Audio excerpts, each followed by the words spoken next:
James Garfield was elected as the United States 20th President in 1880, after 9 terms in the U.S. House of Representatives. His presidency was impactful, but cut short after 200 days when he was assassinated. As the last of the log cabin presidents, James A. Garfield attacked political corruption and won back for the presidency a measure of prestige it had lost during the Reconstruction period. He was born in Cuyahoga County, Ohio, in 1831. Fatherless at 2, he later drove canal boat teams, somehow earning enough money for an education. He was graduated from Williams College in Massachusetts in 1856, and he returned to the Western Reserve Eclectic Institute, later Hiram College, in Ohio as a classics professor. Within a year he was made its president. Garfield was elected to the Ohio Senate in 1859 as a Republican.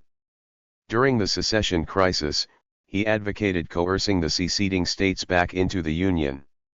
In 1862, when Union military victories had been few, he successfully led a brigade at Middle Creek, Kentucky, against Confederate troops. At 31, Garfield became a brigadier general, 2 years later a major general of volunteers.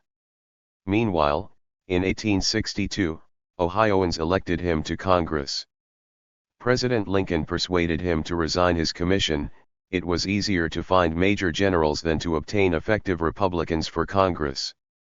Garfield repeatedly won re-election for 18 years, and became the leading Republican in the House. At the 1880 Republican Convention, Garfield failed to win the presidential nomination for his friend John Sherman. Finally, on the 36th ballot, Garfield himself became the dark horse nominee. By a margin of only 10,000 popular votes, Garfield defeated the Democratic nominee, Gen. Winfield Scott Hancock. As president, Garfield strengthened federal authority over the New York Customs House, stronghold of Senator Roscoe Conkling, who was leader of the stalwart Republicans and dispenser of patronage in New York. When Garfield submitted to the Senate a list of appointments including many of Conkling's friends, he named Conkling's arch-rival William H. Robertson to run the Customs House. Conkling contested the nomination, tried to persuade the Senate to block it, and appealed to the Republican caucus to compel its withdrawal. But Garfield would not submit. This will settle the question whether the President is registering clerk of the Senate or the Executive of the United States. Shall the principal port of entry be under the control of the administration or under the local control of a factional senator? Conkling maneuvered to have the Senate confirm Garfield's uncontested nominations and adjourn without acting on Robertson. Garfield countered by withdrawing all nominations except Robertson's. The senators would have to confirm him or sacrifice all the appointments of Conkling's friends. In a final desperate move, Conkling and his fellow senator from New York resigned, confident that their legislature would vindicate their stand and re-elect them. Instead, the legislature elected 2 other men. The Senate confirmed Robertson. Garfield's victory was complete. In foreign affairs, Garfield's Secretary of State invited all American republics to a conference to meet in Washington in 1882. But the conference never took place. On July 2, 1881, in a Washington railroad station, an embittered attorney who had sought a consular post shot the president. Mortally wounded, Garfield lay in the White House for weeks. Alexander Graham Bell, inventor of the telephone, tried unsuccessfully to find the bullet with an induction balance electrical device which he had designed. On September 6, Garfield was taken to the New Jersey seaside. For a few days he seemed to be recuperating, but on September 19, 1881, he died from an infection and internal hemorrhage. James Abram Garfield, November 19, 1831 to September 19, 1881, was an American politician who served from March 1881 until his death the following September as the 20th President of the United States. He was assassinated in July. A preacher, lawyer, and Civil War general, Garfield served 9 terms in the United States House of Representatives and is the only sitting member of the House to be elected president. Before his candidacy for the presidency, He had been elected to the U.S. Senate by the Ohio General Assembly, a position he declined when he became president-elect. Garfield was born into poverty in a log cabin and grew up in northeastern Ohio. After graduating from Williams College, he studied law and became an attorney. He was a preacher in the Stone, Campbell movement and president of the Western Reserve Eclectic Institute, affiliated with the Disciples. 1A Garfield was elected as a Republican member of the Ohio State Senate in 1859, serving until 1861. He opposed Confederate secession, was a major general in the Union Army during the American Civil War, and fought in the battles of Middle Creek, Shiloh, and Chickamauga. Garfield was elected to Congress in 1862 to represent Ohio's 19th District. Throughout his congressional service, he firmly supported the gold standard and gained a reputation as a skilled orator.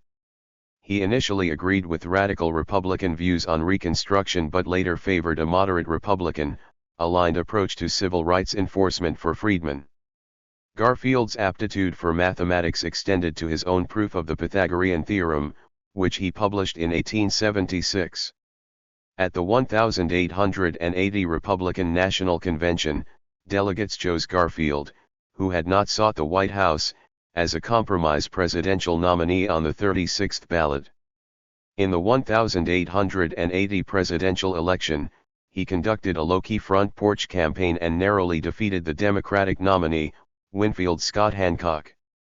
Garfield's accomplishments as president included his assertion of presidential authority against senatorial courtesy in executive appointments, a purge of corruption in the post office, and his appointment of a Supreme Court justice.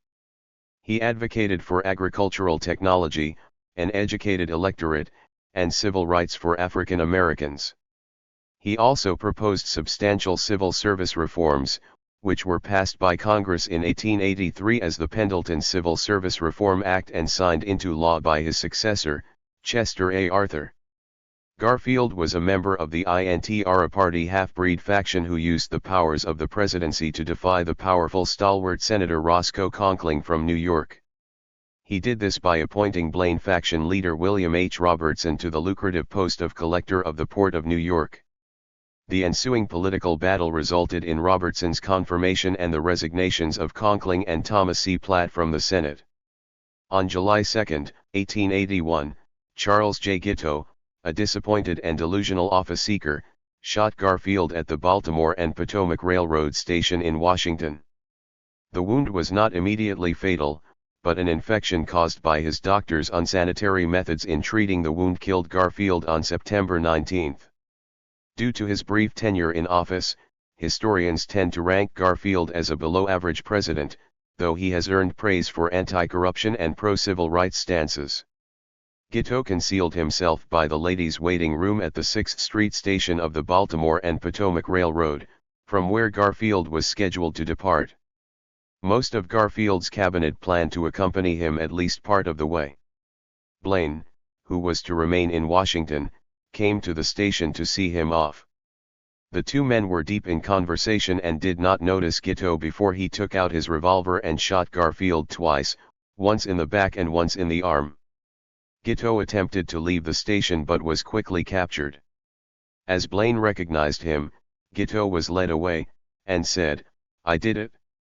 I will go to jail for it. I am a stalwart and Arthur will be president." News of his motivation to benefit the stalwarts reached many with the news of the shooting, causing rage against that faction. Memorials to Garfield were erected across the country. On April 10, 1882, 7 months after Garfield's death, the U.S. Post Office Department issued a postage stamp in his honor. In 1884, sculptor Frank Happersberger completed a monument on the grounds of the San Francisco Conservatory of Flowers. In 1887, the James A. Garfield Monument was dedicated in Washington. Another monument, in Philadelphia's Fairmount Park, was erected in 1896. In Victoria, Australia, Cannibal Creek was renamed Garfield in his honor. Stereoscopic images of the Schofield family vault where Garfield's remains were kept until completion of his permanent memorial. On May 19, 1890, Garfield's body was permanently interred, with great solemnity and fanfare, in a mausoleum in Lakeview Cemetery. Attending the dedication ceremonies were former President Hayes, President Benjamin Harrison, and future President William McKinley. Garfield's Treasury Secretary, William Windom, also attended.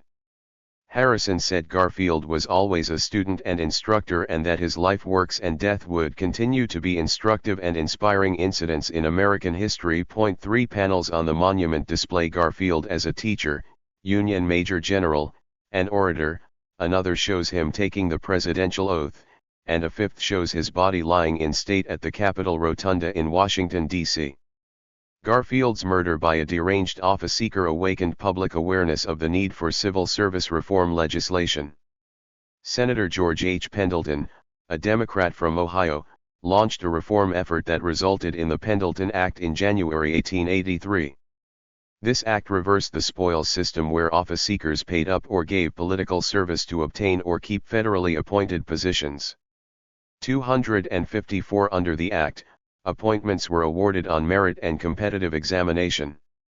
To ensure the reform was implemented, Congress and Arthur established and funded the Civil Service Commission. The Pendleton Act, however, covered only 10% of federal government workers. For Arthur, previously known for having been a veteran spoilsman, civil service reform became his most noteworthy achievement. A marble statue of Garfield by Charles Niehaus was added to the National Statuary Hall collection in the Capitol in Washington, D.C., a gift from the state of Ohio in 1886. Garfield is honored with a life-size bronze sculpture inside the Cuyahoga County Soldiers and Sailors Monument in Cleveland, Ohio. On March 2, 2019, the National Park Service erected exhibit panels in Washington to mark the site of his assassination. For a few years after his assassination, Garfield's life story was seen as an exemplar of the American success story that even the poorest boy might someday become President of the United States. Peskin wrote, in mourning Garfield, Americans were not only honoring a president, they were paying tribute to a man whose life story embodied their own most cherished aspirations. As the rivalry between stalwarts and half-breeds faded from the scene in the late 1880s and after, so too did memories of Garfield. In the 1890s, Americans became disillusioned with politicians, and looked elsewhere for inspiration, focusing on industrialists, labor leaders, scientists, and others as their heroes.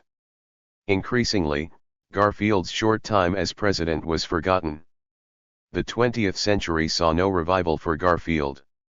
Thomas Wolfe deemed the presidents of the Gilded Age, including Garfield, lost Americans whose gravely vacant and bewhiskered faces mixed, melded, swam together. The politicians of the Gilded Age faded from the public eye, their luster eclipsed by those who had influenced America outside of political office during that time, the robber barons, the inventors, those who had sought social reform, and others who had lived as America rapidly changed.